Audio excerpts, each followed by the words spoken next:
Hello everyone, my name is Paweł Kusyk and I'm an artist from Poland. Today is May 7, 2024, and I will try to answer some of Stanley's questions from Art by Artist channel. I hope you will enjoy it. Question number 1. What's your background? How does this impact how you see the world and create art? I was born in Lublin, a city in the eastern part of Poland. My family has always been very creative and supported what I do. For example, my grandfather was a painter. Unfortunately, I never had the opportunity to meet him. He died long before I was born, but I have the impression that he was always a kind of inspiration to me. I attended an art high school, but I remember that back then I didn't really know what exactly I wanted to create and how. I was very interested in animated films. I was taking my first steps in this field. But when it comes to painting, for example, I didn't really feel it at that time. My works were rather boring, generic, and uninteresting. They were definitely not my calling card. However, something still pushed me to create, largely due to my interest in animation. I decided to move to the vicinity of Krakow and start studies at Faculty of Graphics of the Jan Matejko Academy of Fine Arts. I think it was this period of study that allowed me to rediscover myself and understand a little what was really going on in my soul. One day something clicked in me and I started experimenting with color. It was then that I began to create my first works delving into my inner dilemmas and struggles. Actually, I was going through quite a difficult and dark period in my life at that time. I was looking for some outlet for my emotions, what I feel, what I think. However, I do not regret anything, and I think that art was also a kind of therapy for me. When it comes to animation, it all started when my brother and I were playing with Lego bricks when I was a kid, and somehow I took a few photos and played them as a slideshow, and the little minifig stood up, and I was like, wow, it's moving, it's amazing. And few years later, I was already a part of the Polish community that made so-called brick films, which I remember well, but that was only the beginning of my interests. I created very simple plasticine or hand-drawn animations, like really simple. I always tried to create some kind of big Hollywood film set on my desk in very small room. So there was really very small amount of space to work on. It was crazy, but it was a lot of fun back then. It was just true passion and curiosity of something new. During my studies, I could finally spread my wings and focus on bigger projects. The time has come for the dream puppet animation, and this is how animations such as Midnight and Nodus were created. The second one was at a good level, I think. I managed to show this film in various places around the world, including at several festivals for which I am extremely grateful, and I learned a lot new things because of that experience. Question number 2. Who are your biggest influences? I would never like to pigeonhole myself and assign my work to a specific trend. There are many things that inspire me, many people, artists who inspire me, but I feel that it is something fluid, changeable, something that changes me constantly and changes with me. I always create what I feel at a given moment. I am what I create, and what I create is who I am. It defines me and vice versa. But I have always believed that staying in one place is dangerous. So I allow myself to conduct various experiments, more or less successful. Obviously, there are certain features of my works that make someone say that they are my paintings. I really like using expressive colors, strong contrasts, mixing elements of the real world with more abstract creations and shapes. There are artists who spend their entire lives painting only one lake, for example. And there is nothing wrong with that, but this is definitely not the way I want to create. My paintings often feature motifs of various states of anxiety and depression, and I just like to draw out the worst in the soul, and often present it in the form of strange creatures and such inner demons. I have always been an overthinker, so I think this also has a significant impact on what I create, especially when combined with a large dose of some kind of perfectionism. Question number 3. What are you focusing on right now? I am currently working on a new painting titled A Very Serious Dispute About the Wooden Cat. I usually work on a smaller formats, so this will be one of my larger paintings and I can't wait to finish it. Recently, I have been trying to combine various aspects of my work in painting, using techniques and meanings that interested me at the beginning of my artistic journey, but also experimenting with new meanings and representations. All this allow me to fully express myself and not limit myself in any direction. I used to think that when I paint in one way, I have to stick to it, but luckily I left far behind this way of thinking. Some people will probably notice that some of my motifs are repeated, for example the character from my painting Honesty. This painting was a way to get rid of a lot of negative emotions, and I figured I might as well give them some humanoid form. And so, from time to time, these two worlds collide. The non-obvious, hidden and mysterious, perhaps terrifying, and the gentle, positive and real ones. Question number 4. What is the biggest challenge of being an artist? I think that the challenge is being him at all.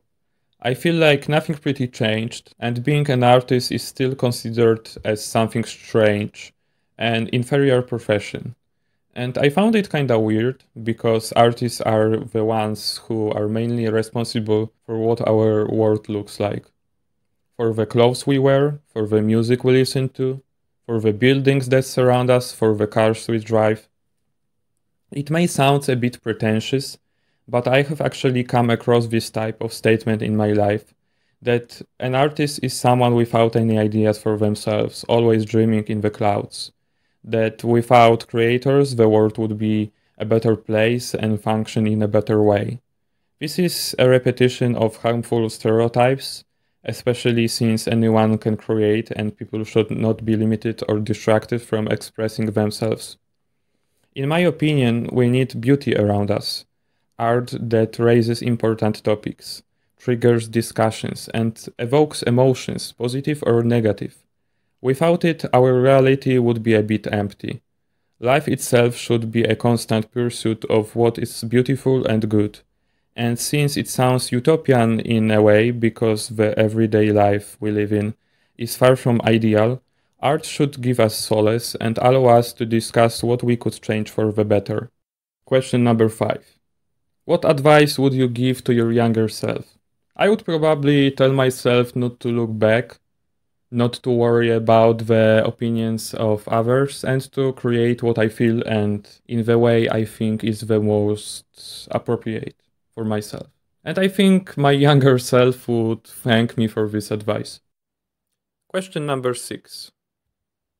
Have you ever tried any unconventional mediums or techniques? I think so, in a way, although I mainly paint on a daily basis. I experiment with graphic arts from time to time. I tried different techniques, and screen printing turned out to be the one that allows me to express myself the best. I once worked on a series of works inspired by Mayan and Inca art. I created bas-reliefs and 3D installations consisting of various types of puzzles. Each element was hand-printed using screen printing on self-adhesive paper, which I glued to sheets of modeling foam. However, I also mentioned animated film, and I think that puppet animation is a medium that involves constantly searching for solutions and new techniques. I always liked building sets and creating characters for my animations, and each time it involved something new, something interesting. For example, when working on the midnight animation, I built a specially adapted base filled with dirt. I also collected various branches and sticks outside, which could then be used as trees in the film. Some shots required building a kind of homemade crane on which I could mount a camera and take a so-called dolly shot. I also sewed gloves for the character myself. I remember that making the head of this doll was quite difficult. I did it for the first time and I managed to make a skeleton of the jaw, which then allowed me to animate the movement of the mouth. I cast the head in silicone, so I had to prepare plaster molds based on miniature modeling clay sculptures. There were a lot of mistakes, but also a lot of fun with it all, and even more challenges arose with the animation Nodus, which told the story of a small robot trying to escape from a clock. I then built the largest set in my life, which consisted of many modules. Some of the metal elements were artificial, but I brought a lot of them from an RB scrapyard, so people looked at me quite strangely on the street when I was carrying large nets full of metal elements. But it was worth it, although the whole thing was 100% handmade, built and animated. For example, I animated the title inscription using 3D animation in Blender. I also animated a very old family clock, which apparently stopped when my grandfather died. Therefore, it was a very important moment for me at that time. And I tried to do it a very delicate way, as not to damage any of the clock's elements. Question number 7. Do you listen to music or have any other type of background noise while you work, or do you prefer complete silence?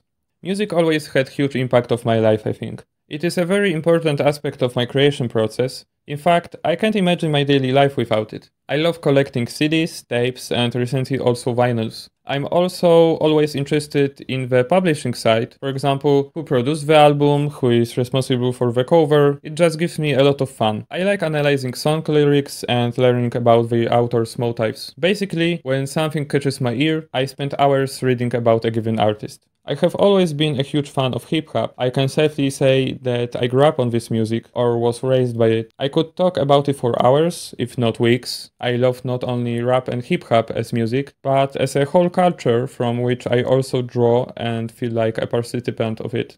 But that doesn't mean I limit myself to just one genre. I really like looking for new sounds and artists from all over the world, and my playlists are full of different types of music. Recently, I've been listening to a lot of vaporwave and barber beats, as well as Japanese blues and folk, such as Kanmi Kami or Meiko Kaji. All this is an inspiration for me. I draw a lot from music, lyrics, tones, and sounds. When I create, I usually put my headphones on, or CD is playing in the background. I also sometimes create in complete silence, it just depends on my mood. Also, I think I definitely need some privacy when I'm working on something. I don't really like it when someone disturbs me. Usually when I have to work in a room with a lot of other people, it's just hard for me to concentrate. I don't know if it's good or bad, but that's how I am, and I've already developed my own work system. Question number 8. What's the best reaction someone has had to your art? I think there were many of these reactions and each of them was unique in its own way. It always means a lot to me when someone shares with me their emotions and what they feel when they look at what I create. I remember that once, during an open-air painting session, I was approached by an older woman who was fascinated by what I was painting. And we talked for some time. She told me a little about herself and various experiences in her life. She remembered many things after many years when she saw my painting. And I think there was something really beautiful in that moment. I remember that meeting very well. Maybe it was nothing shocking, but just very honest and human. Question number 9. What do you hope people take away from your artwork? I believe that everyone will always interpret what I create in their own way, and I always like to hear the feelings of people who come into contact with my art, whether it will be a feeling of joy, sadness, or maybe hope. Some kind of reflection, recalling specific memories. Maybe one of my works will allow someone to understand themselves more deeply. Whether paintings, animations, or graphics, my works are for everyone. Alright, it was the last question. Big thanks to Stanley for giving me this opportunity to talk about my art. Thank you for listening, and if anyone would like to support me in my journey and see more of my works, keep up with what I am creating, then please follow me in my social media. And I also have a YouTube channel. For now you can watch there my animation nodus, but I will add there some new projects in the future as well. And if anyone would have any questions, feel free to send me a message or email. I will be more than happy to respond and talk with you.